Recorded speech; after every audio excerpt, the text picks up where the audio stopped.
ಅಸ್ಸಲಾಂ ವಲೈಕುಂ ರಹಮತುಲ್ಲಾಹಿ ವಬರಕಾತುಹು. ನಮಸ್ಕಾರ ಸ್ನೇಹಿತರೆ, ನಾನು ನಿಮ್ಮ ಪ್ರೀತಿಯ ಸೋನು ಜಾಫರ್ ಮಾತಾಡ್ತಾ ಇದ್ದೀನಿ. ಏನಪ್ಪ ಇವತ್ತು ಸ್ಕೂಟಿ ಪೆಪ್ನ ಗಾಡಿ ತಂದಿದ್ದೀರಾ ಅಂತ ಅನ್ಕೊಂಡಿದ್ದೀರಾ? ಇದು ಓಲ್ಡ್ ವರ್ಷನ್ ಗಾಡಿ, ಇದು ಸ್ಕೂಟಿ ಪೆಪ್, ಸರಿನಾ? ಈ ಗಾಡಿಯಲ್ಲಿ ಹಲವಾರು ನಮ್ಮ ಮೆಕ್ಯಾನಿಕ್ ಅಫ್ಸರ್ ಅಂತೇಳಿ ಅವ್ರ ಹೆಸರು ಏನೇನೋ ಆಲ್ಟ್ರೇಷನ್ ಮಾಡಿಬಿಟ್ಟಿದ್ದಾರೆ. ಒಂದು 4-5 ಐಟಮ್ ಏನೇನೋ ಆಲ್ಟ್ರೇಷನ್ ಮಾಡಿದ್ದಾರೆ. ಈ ಹಳೆ ವರ್ಷನ್ ಗಾಡಿಗೆನೆ ಏನೇನೋ ಮಾಡಿದ್ದಾರೆ. ಅದೇನೇನು ಮಾಡಿದ್ದಾರೆ ಅಂತ ನಮ್ಮ ಮೆಕ್ಯಾನಿಕ್ ಅವ್ರ ಕೈಯಲ್ಲೇ ಮಾತಾಡೋಣ ಬನ್ನಿ ಸ್ನೇಹಿತರೆ. ನನಗೂ ಇವ್ರದ್ದು ಕಲೆ ನೋಡಿ ಭಾರಿ ಖುಷಿ ಆಯಿತು. ಈಗ ಆ ಕಲೆ ಇವ್ರು ಏನೇನು ಇದರಲ್ಲಿ ಮಾಡಿದ್ದಾರೆ ಅನ್ನೋದು ನಿಮ್ಮ ಮುಂದೆ ನಾನು ತೋರಿಸ್ತೀನಿ, ನೋಡಿ ಸ್ನೇಹಿತರೆ. ಬನ್ನಿ ಅವರೇ, ಇವರೇ ಮೆಕ್ಯಾನಿಕ್ ಅಫ್ಸರ್ ಅಂತೇಳಿ. ಅಸ್ಸಲಾಮು ಅಲೈಕುಂ ರಹಮತುಲ್ಲಾಹಿ ವಬರಕಾತುಹು. ಎಲ್ಲರಿಗೂ ನಮಸ್ಕಾರ. ಎಲ್ಲರ ಮೆಕ್ಯಾನಿಕ್ ಅಣ್ಣ ತಮ್ಮಂದಿರು ನೋಡ್ಬೇಕು. ಇದು ನಾವು ಹಳೆ ಗಾಡಿನ ಸ್ವಲ್ಪ ಬದಲಾವಣೆ ಮಾಡಿದೀವಿ. ಏನೇನ್ ಬದಲಾವಣೆ ಮಾಡಿದಿರ ಅವರೇ ಈ ಹಳೆ ಗಾಡಿಗೆ? ಹಳೆ ಗಾಡಿಗೆ ಏನೇನ್ ಬದಲಾವಣೆ ಮಾಡಿದ್ದೀನಿ ಅಂದ್ರೆ, ಫಸ್ಟ್ ಬಂದು ಇದು BS6 ಸ್ವಿಚ್. ಅದು ಆ ಸ್ವಿಚ್ ಇದರಲ್ಲಿ ಆನ್ ಅಂಡ್ ಆಫ್ ಆಗುತ್ತೆ, ಓಕೆ. ಪ್ಲಸ್ ಶೆಲ್ಫ್ ಆಗುತ್ತೆ, ಓಕೆ, ಶೆಲ್ಫ್ ಆಗುತ್ತೆ. ಓಕೆ, ಬೇಕಾದ್ರೆ ತೋರಿಸ್ತೀನಿ. ಇರ್ಲಿ. ಏನೇನು ಇದು ಅದೊಂದು ಆಯ್ತು, ಇನ್ನ ಏನ್ ಮಾಡಿದಿರಾ? ಇನ್ನೊಂದು ಬಂದು ಇದು ಶೆಲ್ಫ್, ಇದು ಶೆಲ್ಫ್ ಸ್ವಿಚ್ ತೆಗೆದ್ಬಿಟ್ಟು ಡಿಕ್ಕಿ ಓಪನ್ ಆದಂಗ್ ಮಾಡಿದೀವಿ. ಅದಾ ಡಿಕ್ಕಿ ಓಪನ್, ಆಮೇಲೆ ಡಿಕ್ಕಿ ಓಪನ್ ಆಗುತ್ತೆ. ಆಮೇಲೆ ಮೂರನೇದು ಬಂದು ಇದು ಬ್ರೇಕ್ ಇಟ್ಕೊಂಡು ಎಕ್ಸ್ಲೇಟರ್ ಕೊಟ್ರೆ ಗಾಡಿ ಸ್ಟಾರ್ಟ್ ಆಗುತ್ತೆ. ಆಮೇಲೆ ಇಲ್ಲೊಂದು ಸ್ವಿಚ್ ಇದೆ, ಅದೊಂದು ಸ್ವಿಚ್ ಆನ್ ಮಾಡಿ ಇಲ್ಲಿ ಬೆಳ್ಳಿಕ್ಕಿದ್ರೆ ಗಾಡಿ ಸೆನ್ಸಾರ್ ಅಲ್ಲ, ಸೆನ್ಸಾರ್ ಅಲ್ಲಿ ನಿಜಲ್ಲೂ ಸ್ಟಾರ್ಟ್ ಆಗುತ್ತಾ? ಆಗುತ್ತೆ, ಓ ತೋರಿಸ್ತೀನಿ. ಸೂಪರ್ ರೀ. ಹಂಗಾದ್ರೆ ನೀವು ಆಮೇಲೆ ಇನ್ನೇನ್ ಮಾಡಿದ್ರಾ? ಹೇಳ್ದಂಗೆಲ್ಲ ತೋರಿಸ್ತೀನಿ. ಆಮೇಲಿಂದ ಬಂದು 4 ಇಂಡಿಕೇಟರ್ ಸ್ವಿಚ್ ಹಾಕಿದ್ದೀನಿ. 4 ಇಂಡಿಕೇಟರ್, ಓಕೆ. ಅದು ಬಂದು ಅದಾದ್ಮೇಲೆ ಪಾಸಿಂಗ್ ಸ್ವಿಚ್ ಹಾಕಿದ್ದೀನಿ. ಪಾಸಿಂಗ್ ಗಾಡಿಗಳು ಅಪೋಸಿಟ್ ಏನೋ ಬಂದ್ರೆ ಪಾಸಿಂಗ್, ಓಕೆ. ಆಮೇಲೆ ಹಳೆ ಗಾಡಿಗೆ ಪಾಸಿಂಗ್ ಕೊಟ್ಟಿರ್ಲಿಲ್ಲ, ಲೇಟೆಸ್ಟ್ ಆಗಿ ಕೊಟ್ಟವ್ರೆ, ಅದಕ್ಕೆ ಪಾಸಿಂಗ್ ಸ್ವಿಚ್ ಮಾಡಿದ್ದೀನಿ. ಅದು ಆದ್ಮೇಲೆ ಸೈಡ್ ಸ್ಟ್ಯಾಂಡ್ ಹಾಕಿದ್ರೆ ಅದ್ರಲ್ಲಿ ಬೀಪ್ ಸೌಂಡ್ ಕಂಪ್ನಿಯಿಂದಾನೆ ಬರುತ್ತೆ. ಇಷ್ಟು ನಾವು ಬದಲಾವಣೆಯನ್ನು ಮಾಡಿದೀವಿ. ಓ, ಈಗ ನಮ್ಗೆ ಈಗ ನೋಡ್ಲೇಬೇಕು. ಈಗ ನೀವ್ ಏನೇನ್ ಮಾಡಿದೀರಾ ಅಂತ ಒಂದೊಂದಾಗಿ ಹೇಳಿದೀರಾ. ಈಗ ಮಾಡಿ ತೋರ್ಸ್ಬೇಕು, ನೀವು ತೋರ್ಸ್ರಿ ನೋಡೋಣ. ಏನೇನ್ ತೋರ್ಸ್ರಿ. ಏನಕ್ಕೆ ಸ್ಟ್ಯಾಂಡ್ ಆಗ್ತಾ ಇದ್ದೀನಪ್ಪ ಅಂದ್ರೆ, ಸೈಡ್ ಸ್ಟ್ಯಾಂಡ್ ಹಾಕಿ ಬೀಗ ಆನ್ ಮಾಡಿದ್ರೆ ಬೀಪ್ ಸೌಂಡ್ ಬರುತ್ತೆ. ಓ, ಮೊದಲನೇದು ಬೀಪ್ ಸೌಂಡ್. ಆದ್ರಿಂದ ತೆಗೆದ್ಬಿಟ್ಟು ಫಸ್ಟ್ ಬಂದು ಬ್ರೇಕ್ ಇಟ್ಕೊಳ್ಳಿ, ಬ್ರೇಕ್ ಶೆಲ್ಫ್ ಹೊಡೀರಿ.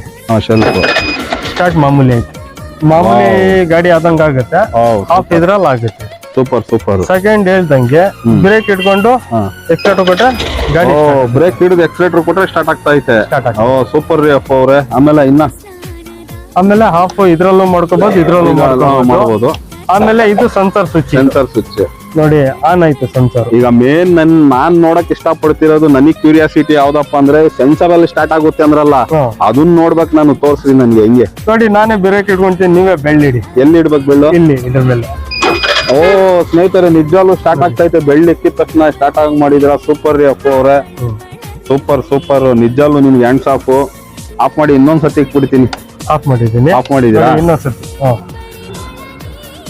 ಓಹೋ, ಬೆಳ್ಳಿ ಇಕ್ಕಿದ್ರೆ ಸ್ಟಾರ್ಟ್ ಆಗಂಗ್ ಮಾಡಿದೀರಾ. ಸೂಪರ್. ಆಮೇಲೆ ಬ್ರೇಕ್ ಹಿಡ್ಕೊಂಡೇ ಮಾಡ್ಬೇಕಾದು? ಬ್ರೇಕ್ ಹಿಡ್ಕೊಂಡಂದ್ರೆ ಮಕ್ಕಳು, ಹುಡುಗರು ಕರೆಕ್ಟ್. ಈಗ ಚಿಕ್ಕ ಮಕ್ಕಳು ಯಾರನ್ನ ಬ್ರೇಕ್ ಹಿಡಿದಂಗ್ ಸ್ಟಾರ್ಟ್ ಮಾಡ್ಬಿಡ್ತಾರೆ ಅಂತ ಮಾಡಿದೀರಾ. ಆಮೇಲಿಂದ ಸೆಕೆಂಡ್ ಪಾಯಿಂಟ್ ಬಂದು ಲೇಡೀಸ್ ಓಡಿಸ್ತಾರೆ. ಫೋಟೋನು ಓಡುತ್ತಾ ಇದೆ ಗಾಡಿ. ಸರಿ. ಅದನ್ನೆಲ್ಲ ಇದು ಸ್ವಲ್ಪ ಇದು ಅವಾಯ್ಡ್ ಆಗ್ಲಿ ಅಂತ ಇದ್ರಲ್ಲಿ ನಿಜಾಲು ಅಪ್ಪ ಅವ್ರೆ ತುಂಬಾ ಚೆನ್ನಾಗಿ ಮಾಡಿದೀರಾ. ಆಮೇಲಿಂದ ಮಾಡಿದೀರಾ. ಇನ್ನೇನಿದೆ ವಿಶೇಷ? ನೋಡಿ, ಡಿಕ್ಕಿ ಓಪನ್. ಡಿಕ್ಕಿ, ಓಹೋ, ಡಿಕ್ಕಿ ಏನ್ ರಿಂಗ್ ಓಪನ್ ಆಗೋಯ್ತು ಎಲ್ರಿ? ಇದೇನಾ ಪ್ರೆಸ್? ಓ, ಅದ್ಭುತ ಸ್ನೇಹಿತರೆ. ಈಗ ಏನಾದ್ರು ಹೆಲ್ಮೆಟ್ ತೆಗಿಬೇಕಂದ್ರೆ, ಇಲ್ಲ ತರಕಾರಿ ಗಿರ್ಕಾರಿ, ಇಲ್ಲ ಪೆಟ್ರೋಲ್ ಹಾಕ್ಬೇಕಂದ್ರು ಆರಾಮಾಗಿ ಏನ್ ಬೀಗ ಹಾಕಿ ತಿರುಗಿಸೋ ಅವಶ್ಯಕತೆ ಇಲ್ಲ. ಸುಮ್ನೆ ನಿಂತ್ಕೊಂಡು ನೋಡಿ. ಓ ಸೂಪರ್ ರೀ, ಸಖತ್ ಇಷ್ಟ ಆಯ್ತ್ರಿ ಅವ್ರೆ. ನಿಮ್ಮ ಒಂದು ಕಲೆ ನನ್ಗೆ ಇಷ್ಟ ಆಗಿದೆ. ಅದೇ ರೀತಿ ಇವ್ರದ್ದು ಕಾಂಟ್ಯಾಕ್ಟ್ ನಂಬರ್ ಸ್ಕ್ರೀನ್ ಮೇಲೆ ಹಾಕಿರ್ತೀನಿ ಸ್ನೇಹಿತರೆ, ಅಫ್ಸರ್ ಅಂತೇಳಿ. ನಿಮ್ಮ ಮೆಕ್ಯಾನಿಕ್ ಶಾಪಿಗೆ ಬರ್ಬೇಕಂದ್ರೆ ನಿಮ್ಮ ಅಡ್ರೆಸ್ ಹೇಳಿ. ಮೆಕ್ಯಾನಿಕ್ ಶಾಪ್ ನಮ್ದು Shirani road, HMS complex, GP motors ಅಂತ. ಯಾರೇ ಬಂದ್ರು ಈ ತರ ಮಾಡ್ಕೊಡಿ ಅಂದ್ರೆ ಮಾಡ್ಕೊಡ್ತೀರಾ? ಕೆಲವು ಗಾಡಿಗೆ ಮಾಡ್ಬೋದು, ಕೆಲವು ಗಾಡಿಗೆ ಮಾಡ್ಕೊಡ್ತೀನಿ. ಕೆಲವು ಗಾಡಿಗೆ ಯಾರಿಗಾದ್ರೂ ಮಾಹಿತಿ ಬೇಕಾದ್ರೆ ನಾನು ತಿಳಿಸ್ತೀನಿ. ಓ, ಹಂಗಾದ್ರೆ ಸೂಪರ್. ಇನ್ನೇನ್ರಿ ಮತ್ತೆ ವೀಕ್ಷಕರೇ, ಈಗ ನೀವೇ ಕೇಳಿಸ್ಕೊಂಡ್ರಿ. ನಿಮಗೇನಾದ್ರೂ ಈ ತರ ಮಾಡಿಸ್ಕೋಬೇಕಂತ ಅವಶ್ಯಕತೆ ಇದ್ರೆ ಕಾಂಟ್ಯಾಕ್ಟ್ ಮಾಡಿ. ಕಾಂಟ್ಯಾಕ್ಟ್ ನಂಬರ್ ಹಾಕಿರ್ತೀನಿ. ಇಲ್ಲ ಅಂದ್ರೂ ಇವ್ರು ಹೇಳಿದ ಅಡ್ರೆಸ್ಗೆ ಕಾಂಟ್ಯಾಕ್ಟ್ ಮಾಡ್ಬೋದು. ಇಲ್ಲ ಫೋನ್ ಮಾಡ್ಕೊಂಡು ಎಲ್ಲಿಗೆ ಬೇಕು ಅಲ್ಲಿಗೆ, ಎಲ್ಲಿಗೆ ಬರ್ಬೇಕು ಅಂದ್ರೂ ಲೊಕೇಶನ್ ಹಾಕ್ತಾ ಇರ್ಬೇಕಾದ್ರೆ ಇವರು ಲೊಕೇಶನ್ ಮೇಲೆ ಹೋಗ್ಬೋದು. ಇಲ್ಲ ಅಂದ್ರೆ ಅಡ್ರೆಸ್ ಹೇಳ್ತಾರೆ, ಅಡ್ರೆಸ್ ಮೇಲೆ ಹೋಗ್ಬೋದು. ಇಂಥ ಒಂದು ಮೆಕ್ಯಾನಿಕ್ಗಳಿಗೆ ನಾವು ನಿಜವಾಗ್ಲೂ ಬೆಳೆಸ್ಬೇಕು. ಇವ್ರಿಗೆ ಒಳ್ಳೇದಾಗ್ಲಿ, ಎಲ್ಲ ನಮ್ಮ ವೀಕ್ಷಕರಿಗೂ ಒಳ್ಳೇದಾಗ್ಲಿ. ಫಸ್ಟ್ ಟೈಮ್ ಇದು ಕರ್ನಾಟಕದಲ್ಲೇ ಫಸ್ಟ್ ಟೈಮ್ ಸ್ನೇಹಿತರೆ, ಕರ್ನಾಟಕದಲ್ಲೇ ಫಸ್ಟ್ ಟೈಮ್ ಮಾಡಿದಾರಂತೆ. ಇವ್ರ ಪ್ರಯತ್ನ ಇನ್ನ ಯಶಸ್ವಿ ಆಗ್ಲಿ ಅಂತ ನಾನು ನಿಮ್ಮೆಲ್ಲರ ಪರವಾಗಿ, ನನ್ನ ಪರವಾಗಿ ಕೇಳ್ಕೊಂತಾ ಇದ್ದೀನಿ. ಜೈ ಹಿಂದ್, ಜೈ ಕರ್ನಾಟಕ ಮಾತೆ. ನಮಸ್ಕಾರ ಸ್ನೇಹಿತರೆ. ಬರೋ